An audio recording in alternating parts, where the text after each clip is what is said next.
Hey love, so I'm back with another tutorial. This will be my sewing tutorial for my Me Lisa virgin hair. Here I'm just showing you my braiding pattern, which is basically two beehives on the side and straight backs in the middle. Everything's sewn down. So here I'm showing you basically where I want my closure to lay, which is behind those perimeter braids. Those perimeter braids will be taken down for my leave out. So here I'm just going to start by sewing down the sides of the closure, and only the sides of the closure, being sure to stay in the reinforced edge, which is just the part of the closure on the outer layer which is reinforced to prevent ripping and tearing in your lace. So here I'm just sewing it down. I'm not sewing it down too tight because later on in the sewing I will go back and sew it down flat. So I'm just putting the needle under the braid, pulling it through the reinforced edge, and then looping it. I'm going to repeat the same steps on the other side of the closure, and I will not be sewing down the back or the front of the closure at this point in the tutorial. So I'm going to repeat everything I did on the first side on the next side.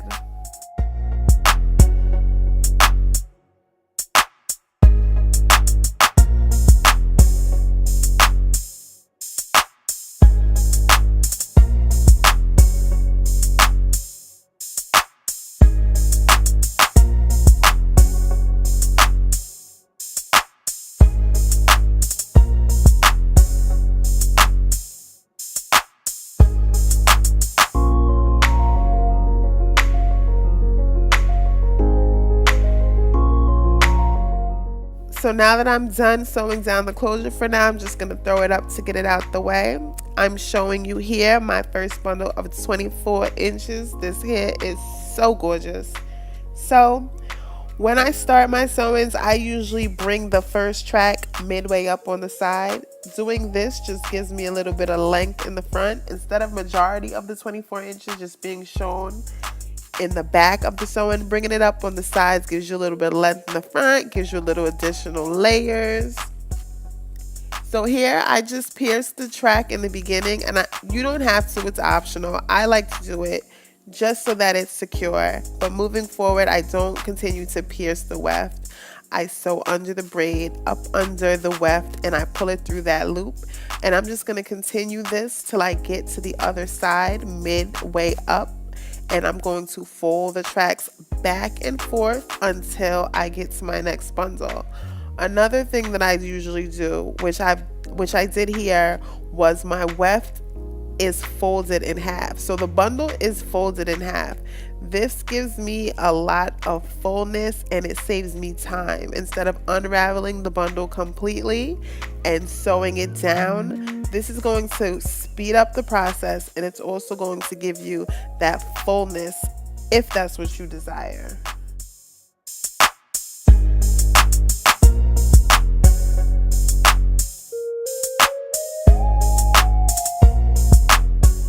Now we're going to be approaching the part of the sewing where I first flip the track over. What you want to do here is you want to make sure that it's as flat as possible when you flip it over. This is going to prevent any lumps or any crazy bumps in your sewing.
So I'm coming to the end of my first 24-inch bundle, and I will be moving on to the next. So for the next bundle, I am going to try to keep majority of it to the back, because now another thing that can happen is if you continue to bring your tracks up midway on the side like I did, you're not going to have a natural looking sew-in, because no one's hair is that dense all the way around, especially if you're going for a layered look. So I only brought the tracks up in the front for the beginning to give it that length, but now for that fullness, so you don't look crazy, you want to start to keep your length to the back. Plus you want to make sure you have enough room when you get to the top to add the rest of your bundles.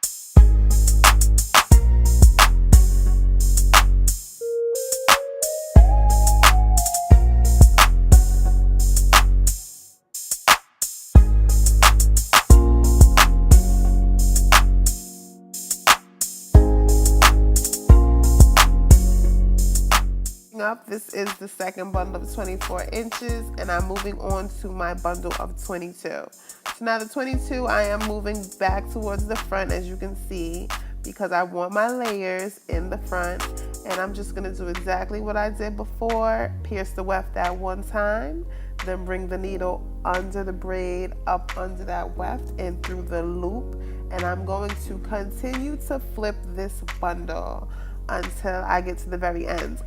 But being that I am more so at the top of my head now, I am not doubling the weft. So my bundle is no longer folded in half. I am sewing the wefts down individually, but still flipping them over.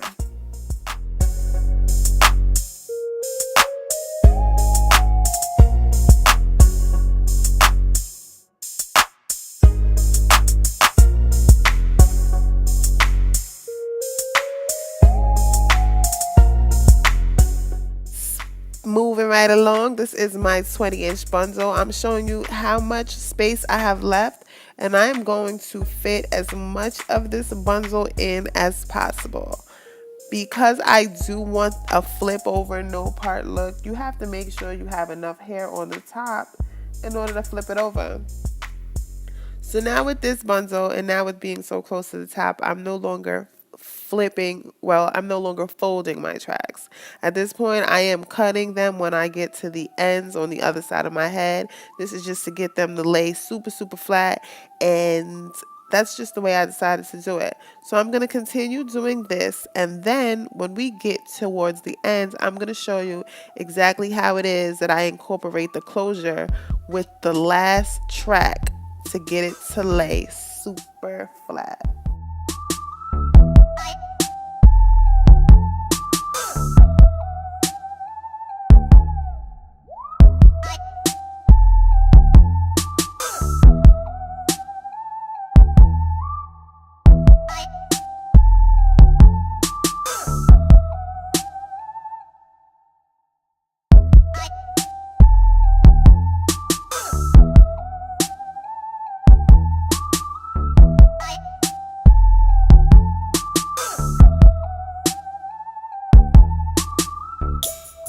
Down a little bit just so you get the gist of what's going on.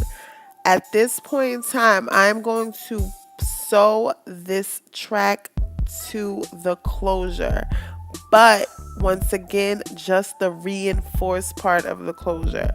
Sewing this track to the closure gives you that connection between the closure and the rest of the install. This is going to secure everything, bring everything in place and down flat, so that when you flip your hair over, it's discreet. So I'm now going to move along, and I'm going to cut my lace and take down my leave out braid, so I have an idea of what's going on up here and how much more hair I need to fit in.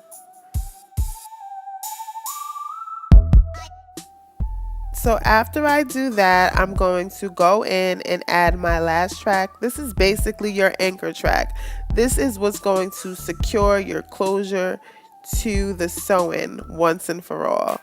You're going to remember to sew along the reinforced edge because you don't want to tear your lace. So that's what I'm doing here. I'm just going to bring it all the way around to the other side like before, tie my knot, and then cut what's left. After that, I'm just going to go in and, play with the hair. You got to see what you like. Some people have a preference on what side they want their hair flipped over on. So I'm just going to do that here. And that's about it, guys. If you like this tutorial and you want more tutorials, be sure to thumbs this video up. If you want to see a blending video on this hair, how I got these edges in check, be sure to like this video. If you have any questions or comments, anything I left out, feel free to drop that below. And until next time, I want to thank you guys for watching. Bye.